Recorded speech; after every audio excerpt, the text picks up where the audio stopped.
Having grown up in the United States, I've heard many times from comments here on YouTube to people telling me to my face that it's unpatriotic to not hire my fellow Americans to work for me. Well, there's new research from a very respected university that backs up what I've been saying for many years, which is you should be hiring the best and the brightest no matter where they are, rather than focusing on being quote-unquote patriotic.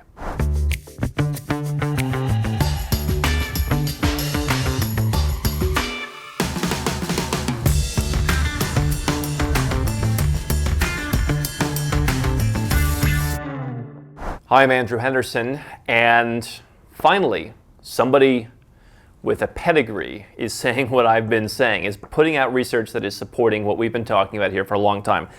The Princeton-based educational testing service has put out some results, some test results, that say that millennials in the United States, people my age and a little bit younger, are lagging behind when it comes to the skills employers want the most. What are those? Literacy, including the ability to follow simple instructions, practical math, and problem solving in technology-rich environments. Now, we've known for a long time. I remember being a child, and my father would come home and bring like an article from the Wall Street Journal showing how the U.S. was 25th or 42nd or whatever in some kind of math and science test scores. That's been a thing that's been a long time coming, and that's part of why this will be the Asian century in many regards, because that's where people are excelling at what needs to be done.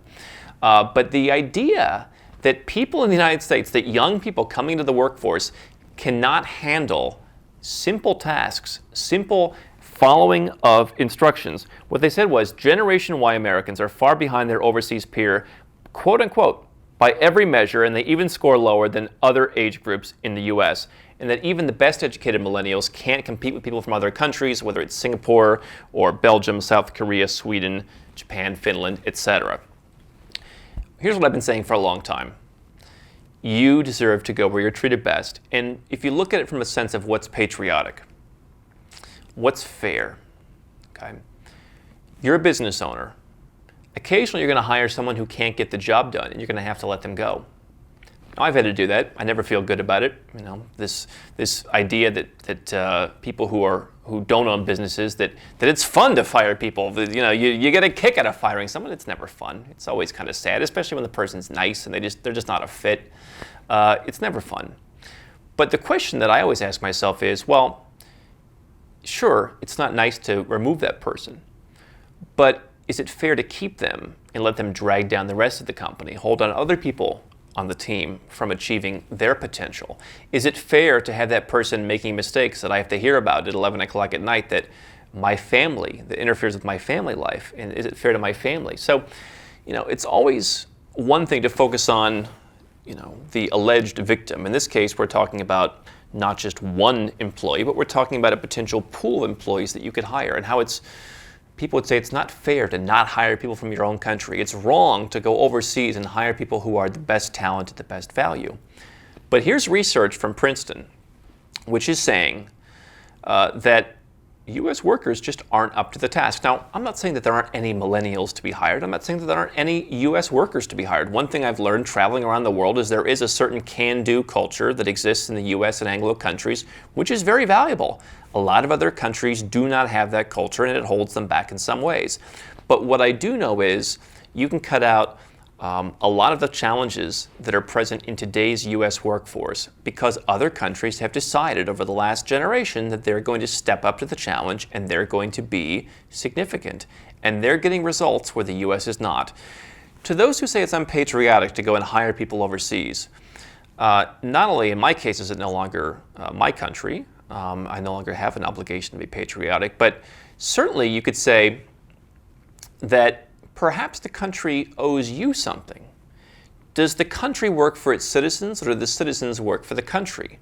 You're certainly free to have either opinion, but I would argue that if you're a business owner, listen, it would certainly be the easiest for you to hire people where you're from. That's the default position. And if they were the best, then you certainly would, and it would be win-win. But look at the U.S. educational system over the last generation. It's been abysmal. You look at some of the places where people look at it as these great bastions of this is where they want to live, Chicago, Los Angeles. The school systems are in shambles. It's a disaster. And meanwhile, people around the world are becoming better educated. So why not hire them? Rather than focusing on what you need to do to fulfill some kind of mythical obligation, why not focus on what you can do to do the best service for your family, for your customers, for your employees, for your legacy? Quite frankly, I will be proud to go and support people who work in other countries that may not have as many opportunities.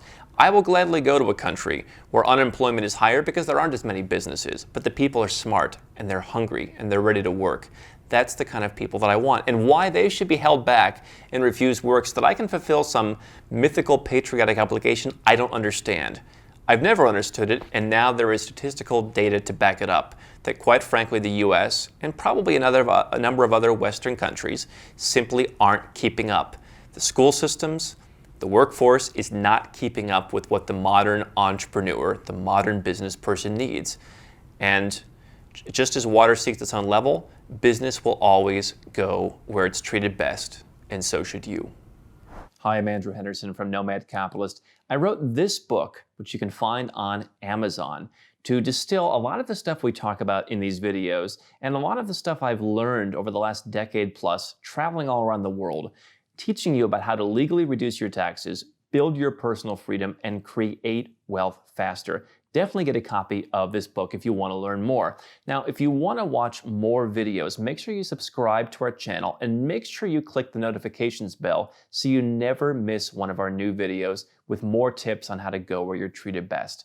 And if you're already a 6- or 7-figure entrepreneur and you'd like to put these strategies in place for yourself, go to nomadcapitalist.com and learn about how I can help you.